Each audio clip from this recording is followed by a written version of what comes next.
구약 사실 vs 비유. 무신론자 당신네들은 구약에 나오는 이야기들을 요즘 신문에 보도되는 특종처럼 그렇게 심각하게 받아들이고 있습니까?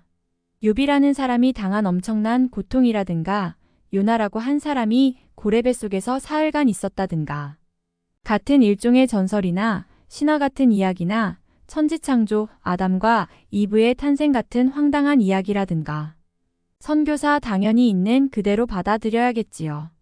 하나님께서는 모든 것이 가능하시며 성신은 사도들을 진리로 인도하신다고 경전에 기록되어 있습니다. 예를 들어 베드로후서 2장 16절을 보면 사도 베드로는 당나귀가 선지자 발람에게 말을 전했다는 민수기 22장 28절의 기록을 사실 그대로 믿고 있음을 알 수 있습니다. 베드로는 그것을 믿었을 뿐만 아니라 가르치기도 했습니다.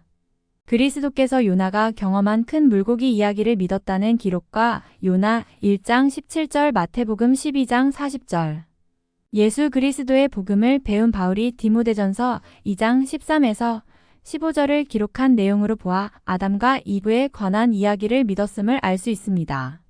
제가 그리스도의 제자에 대해서나 지상에 사도들이 있어야 함을 믿는 신앙을 갖고 있다면 그들이 준 가르침 또한 확고하게 믿어야 할 것입니다. 그들은 주님에 의하여 선택되었으며 주님으로부터 가르침을 받았습니다. 각 종파의 대표로서 여기에 오신 많은 목사님들이 아담과 이브와 금단의 열매에 대하여 더 이상 받아들이지 않거나 부름받은 사도들이 영감받아 기록한 내용들을 가르치지 않는다면 이야말로 부끄러운 일이 될 것입니다. 침례 마이너스 꼭 필요한가? 구세군 여러분들이 가르치는 복음의 첫째 되는 원리 4가지 중에 침례의식이 있고 침례를 받지 않으면 하나님과 함께 살 수 없다라고 가르친다고 들었는데 왜 침례의식과 같이 별로 중요치 않은 의식을 그토록 고집하고 있습니까? 선교사 예수님께서 바리새인과 율법사들에게 말씀하시던 중 한 예를 들어 모든 백성과 세리들은 이미 요한의 침례를 받은지라 이 말씀을 듣고 하나님을 의롭다 하되 오직 바리새인과 율법사들은 그 침례를 받지 아니한지라 하나님의 뜻을 저버리니라. 누가복음 7장 29에서 30절고 하셨습니다. 그리스도께서 산 위에서 나더러 주여 주여 하는 자마다 천국에 다 들어갈 것이 아니요 다만 하늘에 계신 내 아버지의 뜻대로 행하는 자라야 들어가리라. 마태복음 7장 21절고 한 가르침대로 침례를 받아야 함은 하나님의 뜻임이 분명합니다. 마태복음 7장 21절의 의미는 하나님께서 원하시는 일을 행하라 이며 그분이 원하시는 것은 침례를 받으라는 것이지 않습니까? 베드로전서 1장 22에서 25절에 보면 주님의 말씀은 끝없이 영원하며 그들에게 전한 복음이란 성도들이 영혼을 깨끗하게 하는 거듭남 침례이고 이는 주님의 영원한 말씀을 따르는 일이라 되어 있지 않습니까? 또 누구든지 그리스도와 합하여 침례를 받는 자는 그리스도로 옷 입었느니라. 갈라디아서 3장 27절고 하였고 또 계속해서 29절에서는 너희가 그리스도께 속한 자면 곧 아브라함의 자손이요 약속대로 유업을 이을 자니라 하였으므로 침례를 받는다는 것은 우리가 입양된 아들로 받아들여져서 아브라함의 자손이 되며 동시에 하나님의 자손 되는 너무도 중요한 의식임을 알 수 있습니다. 베드로도 구원받기 위해서는 반드시 침례를 받아야 함을 가르쳤습니다. 사도행전 2장 38절 바울 역시 침례에 관하여 로마서 6장 3에서 5절에서 너무나도 분명하게 가르쳤습니다. 침례는 단순히 의식에 국한된 게 아니라 우리가 주님의 계명을 지키며 봉사할 것을 주님과 약속하며 성약을 맺는 일입니다. 이를 통하여 우리는 죄 사유함과 함께 완전히 용서받게 됩니다. 루터교 목사 그렇지만 우리는 육신을 입고 있는 동안은 죄에서 벗어날 수 없습니다. 죄는 하나님께로부터 왔으므로 죄는 우리와 분리될 수 있는 게 아닙니다. 이 때문에 그리스도께서는 우리의 죄를 위해 돌아가셨으며 이러한 희생을 통해 우리는 다시 그분과 함께 살 수 있게 되었습니다. 선교사 목사님께서는 바울이 우리가 진리를 아는 지식을 받은 후 짐짓 죄를 범한 즉 다시 속죄하는 제사가 없고 히브리서 10장 26절라고 한 원리를 배우셔야 할 것 같습니다. 거듭 말씀드리지만 그리스도의 희생은 목사님을 포함한 우리 모두에게 값없이 주어졌습니다. 역자주 위에 인용한 구절 이외에도 요한복음 3장 3절에 사람이 거듭나지 아니하면 하늘나라를 볼 수 없다 하셨고, 거듭나는 방법을 묻는 니고데모에게 사람이 물과 성령으로 나지 아니하면 하나님 나라에 들어갈 수 없느니라 고 가르치셨고, 이 조건을 모범으로 보이시려 죄 없는 예수님께서도 직접 침례 요한으로부터 요단강에서 침례를 받으셨다. 구원받는 교회는 따로 있다. 루터교 목사 당신의 이상대로 우리가 모든 것을 완벽하게 잘하면 죄를 짓지 않을 수도 있겠지만 현실적으로 그렇게 될 수는 없을 것입니다. 나는 왜 모든 사람들을 당신이 속한 교회로 개종시키려 하는지에 대한 솔직한 답변을 듣고 싶습니다. 우리 모두에게 필요한 사항은 그리스도께 봉사하는 어느 교회나 종파에 속하든지 무슨 상관이 있나요? 선교사, 저는 그렇게 생각지 않습니다. 사도 바울은 우리가 같은 마음과 같은 뜻으로 하고 우리 가운데 분쟁이 없도록 하자 고린도전서 1장 10에서 14절고 가르쳤습니다. 사도 베드로는 첫 번째 편지에서 마지막으로 말하노니 너희가 모두 한 마음이 되어 베드로전서 3장 8절 라며 사도 바울과 같은 원리에 대해 가르쳤습니다. 사도 바울은 주님도 하나요? 신앙도 하나요? 침례도 하나라고 가르치셨으므로 우리 역시 그렇게 가르칠 뿐입니다. 루터교 목사 당신은 지금 우리가 세상에서 행한 모든 일들은 옳지 않으며 당신들만이 천국에 갈 수 있다고 말하려는 의도 아닙니까? 선교사, 저는 여기 계신 모든 목사님과 성직자 분들이 개인적으로 정직한 삶을 살고 계시다는 것을 조금도 의심하지 않지만 방금 하신 그 질문에 대해서는 저보다도 사도 바울께서 더 훌륭한 답을 주셨다고 생각합니다. 모두 이 구절을 기억할 수 있기를 진심으로 바랍니다. 형제들아, 내 마음에 원하는 바와 하나님께서 구하는 바는 이스라엘을 위함이니 곧 저희로 구원을 얻게 함이라. 내가 증거하노니 저희가 하나님께 열심이었으나 지식을 쫓는 것이 아니라 하나님의 의를 모르고 자기 의를 세우려고 힘써 하나님의 의를 복종치 아니하였느니라. 로마서 10장 1에서 3절. 저희가 오늘 이 자리에 제출한 증거처럼 여기 계신 분들은 자신의 신조와 해석에 따라 그리스도의 교리를 버렸다고 할 수밖에 없습니다. 사도 바울은 디모데에게 쓴 편지에서 너는 들은 바른 말을 본받아 지키고 디모데후서 1장 13절 하고 에베소 사람들에게 쓴 편지에서 이와 같은 마음으로 기도할 때 너희를 인하여 감사하기를 마지 아니하고 내가 기도할 때에 너희를 말하노라. 우리 주 예수 그리스도의 하나님 영광의 아버지께서 지혜와 계시의 정신을 너희에게 주사 하나님을 알게 하시고 에베소서 1장 15에서 17절 라며 하나님 아버지를 알게 되리라 하셨습니다. 조셉 스미스는 하나님에 대한 지식을 계시로 받았고 여기 계신 분들은 여러 가지 다른 가르침을 세상으로부터 받아들인 것 아니겠습니까? 표토교 목사 앞에서 당신이 말 안 살아가면서 실천하는 의가 믿음보다 더 중요하다고 한 말에 비하면 침수로서의 세례나 빵과 물로서 집행하는 성찬 의식 등은 하찮은 부분이라 생각되는데 세례를 받는 방법이 주님께 봉사하는 삶 그 자체보다도 더 중요합니까? 선교사 침례 뱁타이즈를 뜻하는 그리스어는 침수하다 혹은 매장하다는 뜻입니다. 성경에서 모든 침례는 침수로서 행해졌으며 바울은 너희가 모든 일에 나를 기억하고 또 내가 너희에게 전하여 준 대로 그 유전 원칙을 지킴으로 너희를 칭찬하노라. 고린도전서 11장 1에서 2절 고하며 복음의 원칙을 사람들이 이리저리 바꾸지 않음이 매우 중요하다고 가르쳤습니다.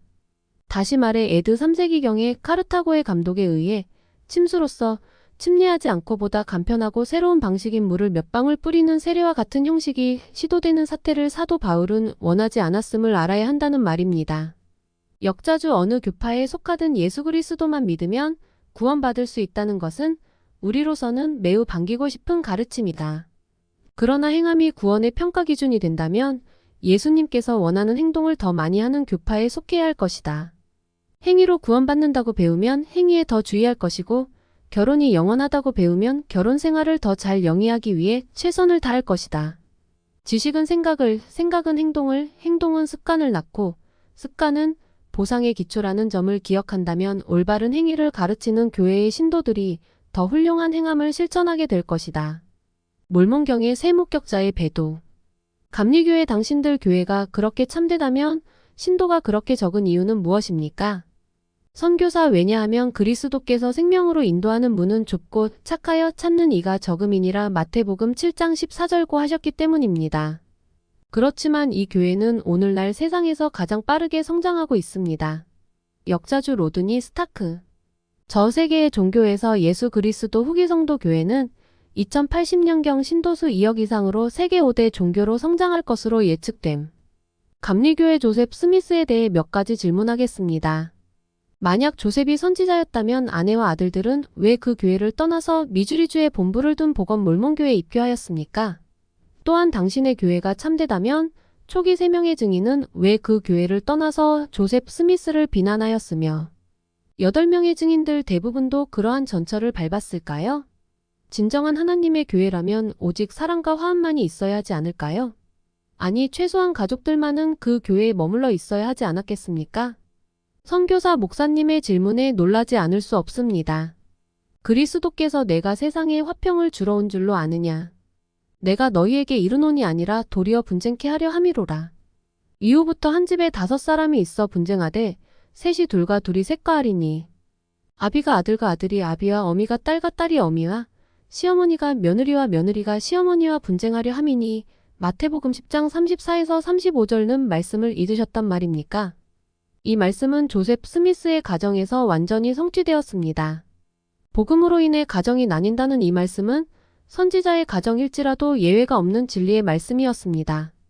또 세 증인이 조셉 스미스와 화합하지 못했다는 이유만으로 이 교회가 거짓이라 인정한다면 그리스도 승천 직후 세워진 초대교회도 거짓된 교회로 인정하는 결과가 됩니다.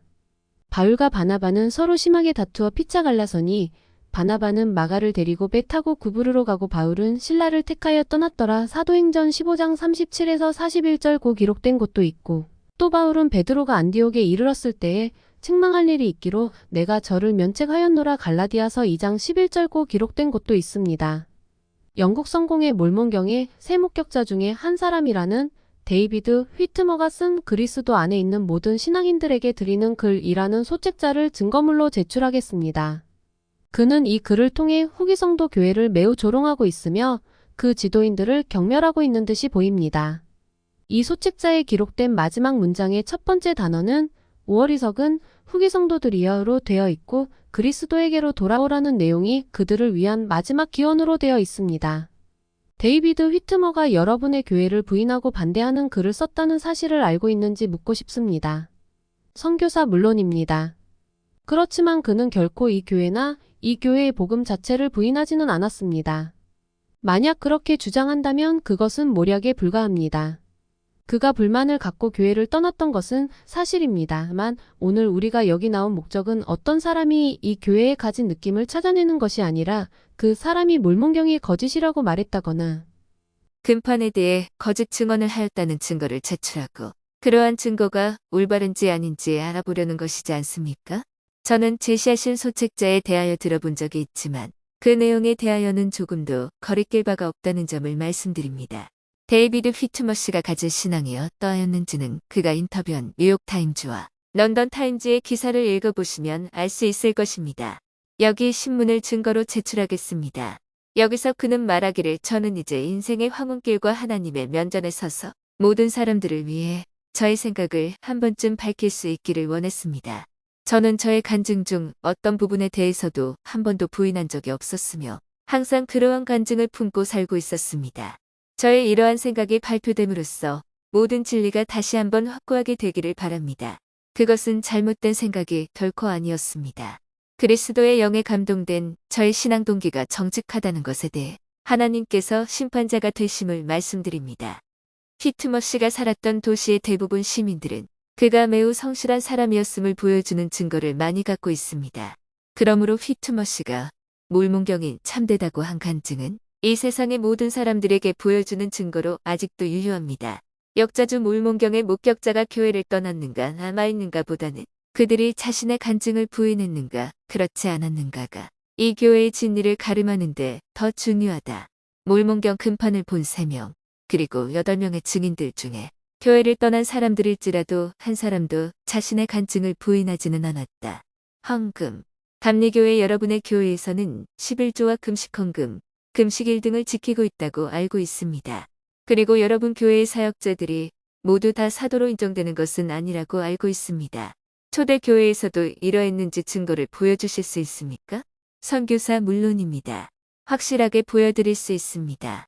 11조에 대해서는 마태복음 25장 23절에서 그리스도께서 그 원리를 가르치셨다는 것을 알 수 있고, 성도들을 위하여 임명된 사역자들 그들은 사도로 임명된 것이 아니었음은 사도행전 6장을 통해 7명이 선출되었음을 알 수 있으며, 금식 헌금에 대해서는 고린도전서 16장 2절에 언급되어 있습니다. 이러한 질문에 대해서는 너무 많은 구절이 있어 일일이 다 찾는다는 것은 시간 낭비라 생각됩니다. 역자주 예수 그리스도 후기 성도 교회에서의 모든 헌금은 개인이 감독에게 은밀히 전달하고 영수증을 발급받는다. 교회의 모든 재정은 1년에 2번씩 감사를 받는다.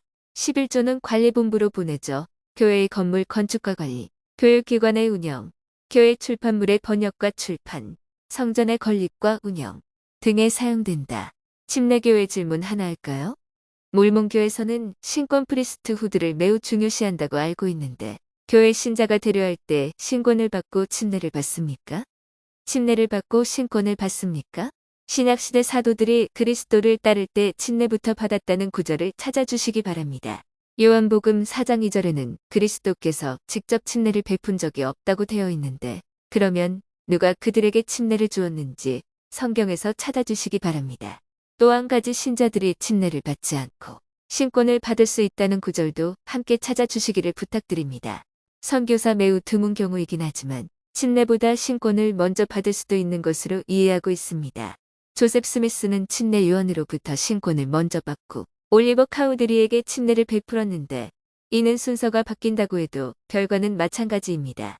마태복음 10장 1에서 3절과 누가복음 9장 1절을 보면 예수님께서 사도에게 그분이 가지신 권능과 능력을 주셨다는 사실이 기록되어 있며, 예수님께서 제자인 야고보와 요한이 침례 받으리라 약속한 마태복음 20장 20에서 23절의 기록을 찾아보지 않으셨다는 것은 저를 시험하기 위한 말씀으로 이해하겠습니다.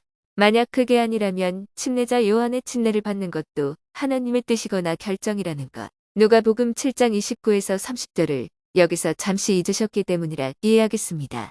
그런데 사실 유대인들 사이에서 행해졌던 침례는 모세 이래로 아론 신권이나 레위 신권을 가진 사람이면 누구나 행할 수 있는 의식이었다는 것을 알고 있으신지요? 역자주 아론 모세의 형, 구약시대 제사의식을 집행하는 제사장 역할을 함.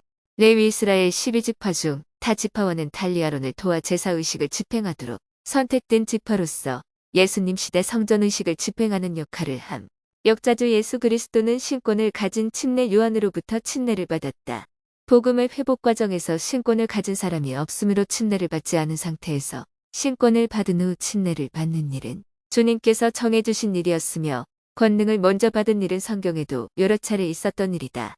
오순절교에 나는 몰몬 신자들이 교회 내에서 춤도 추며 즐기는 것으로 알고 있는데, 교회 내에서 하는 이러한 행위는 하나님의 율법을 어기는 짓임을 알고 있습니까? 구약에서는 제단 앞에서 춤을 추는 따위의 행위는 이방인들의 종교의식이므로 금지하고 있었습니다. 몰몬교에서는 왜 교회 내에서 이러한 행위를 허용하고 있습니까? 선교사 그리스도께서는 탕자의 비유라고 알려진 이야기를 통해 맏아들은 밭에 있다가 돌아와 집이 가까웠을 때에 풍류와 춤추는 소리를 듣고 누가복음 15장 25절라 말씀하심으로써 잔칫집에서 추는 춤은 매우 자연스러운 행위였음을 말씀 중에 표현하셨습니다.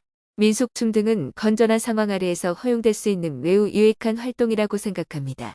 역자주 예수 그리스도 후기 성도 교회에는 보통으로 활동실이라 부르는 방이 있어 그곳에서 음악, 무용, 연극, 체육 활동 등을 하고 있다.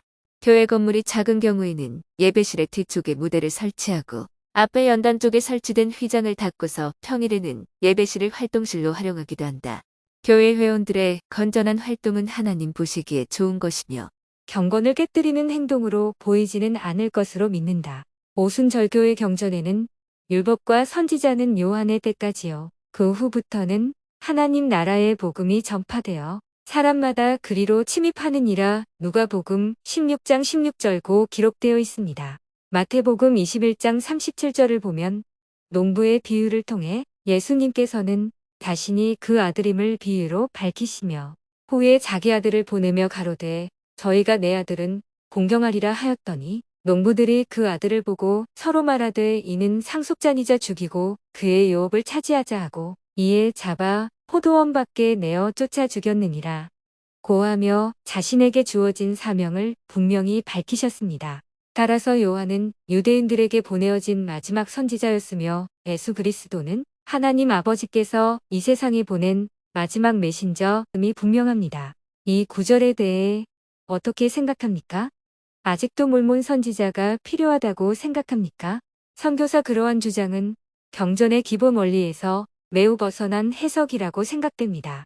누가는 율법과 선지자는 요한의 때까지라 기록하였지만 사도행전 3장 22절을 보면 예수 그리스도는 침례 요한 다음에 오신 위대한 선지자였다고 기록되어 있습니다. 따라서 이 구절은 율법과 선지자 중 분명히 율법에 대한 언급과 관계 있으며 그리스도께서는 이 율법을 이루신 게 틀림없습니다. 하지만 기록에 예수 그리스도께서 유대인에게 보내어진 마지막 선지자라 언급되지 않았기 때문에 이 세상에 보내어진 마지막 메신저였다고 주장하는 것은 무척이나 개인적인 희망사항이라는 생각이 듭니다. 마태복음 21장 46절, 사도행전 11장 27절을 보면 예수 그리스도께서 돌아가신 이후에도 예루살렘에 선지자가 있었음이 기록되어 있고 사도행전 15장 32절에서는 유다와 실라가 선지자였으며 21장 10절에는 아가보도 그러하였음을 알려주고 있습니다. 또 그리스도께서도 사도들을 선지자로 택하지 않았습니까? 에베소서 4장 11절은 그리스도께서 돌아가신 이후에도 사도와 선지자는 우리가 신앙 등으로 하나가 될 때까지 있어야 한다는 뜻을 분명히 전하고 있으며 이는 이 지상에는 살아계신 선지자와 사도가 항상 있어야 함을 증명하는 내용이기도 합니다. 역자주 사도행전 3장 21절에 나와 있듯이 주님 재림 이전에 있을 참된 복음의 회복 과정에서 신권, 사도 등의 회복은 필수적이라 할 수 있다.